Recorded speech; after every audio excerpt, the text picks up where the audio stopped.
Okay, match number 3 on Ring of Honor Death Before Dishonor pay-per-view was VLNCE UNLTD versus Lee, Moriarty, LSG, and returning John Walters.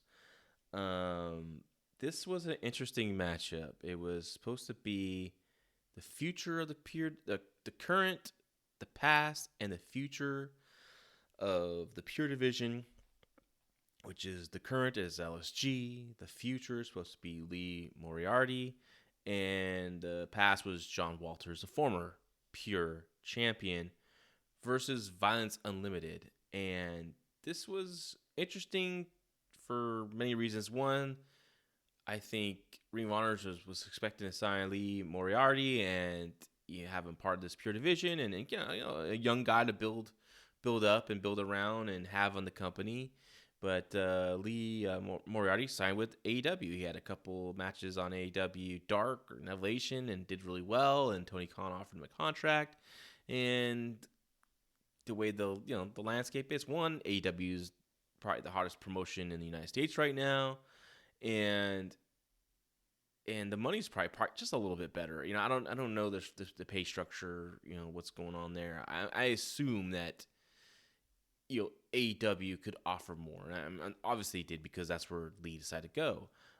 Will it be good for him? We'll see. I think they have so much talent signed, and I don't know if Lee would break through. I think he'll get some matches on Dynamite. I think he get featured for a couple weeks, and then he'll be back on Dark or Elevation, and I don't know.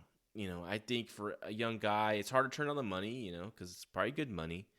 But at the same time, it's like if the money was decent in ROH, you could have definitely built some reputation there, and got some experience working television there before you went to AEW. But we'll see. And I'm rooting for the guy. He's a good talent. This match was a little up and down. Like there was some good stuff and there's a lot of bad stuff. Specifically with like just long double teams in the ring while other guys looked around. Apparently this is Lucha rules. I mean, no one can really explain this. Like if their 6-man tags are always Lucha rules or sometimes they're Lucha rules depending on who's in it, and this seemed to all of a sudden become Lucha rules, but there was some tags. I was really confused. It's cool to see John Walters. I haven't seen that guy for a long time. He just looked like the old grizzled veteran, which is pretty cool.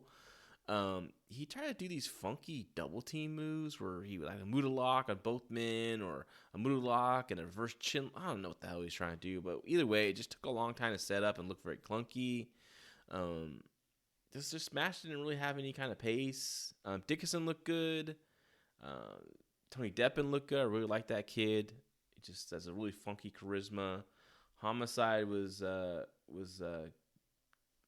motivated and just really working hard. They're all working hard. It's just what they were trying to do just wasn't coming together. It was very strange. And I'm guessing they were gonna feature Lee Moriarty more, but since he signed elsewhere, they obviously didn't.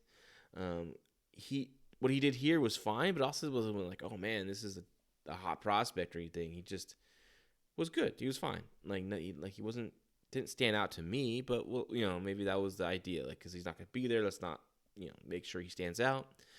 VLNCE UNLTD won, which was interesting because what followed this was Jay Lethal came out with the other foundation members, minus Jonathan Gresham, had a match later for defending his Pure title. And Jay Lethal cuts this really passionate promo about pro wrestling, about the Pure division, and about, making this promotion pure and, people getting behind the Pure division and how, like, it's sad that people think it's fresh and new when it's been around forever. Like, this is wrestling, etc., etc.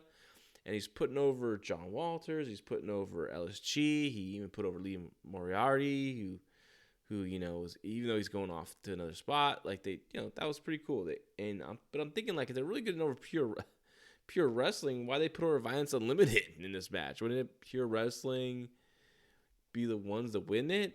It just was really strange and funky. But Lethal was a hell of a promo. It was awesome.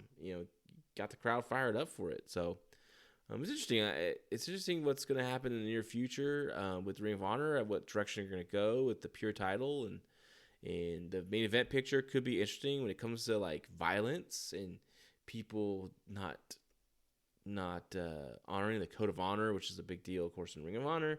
So we should see what's coming up in the near future here.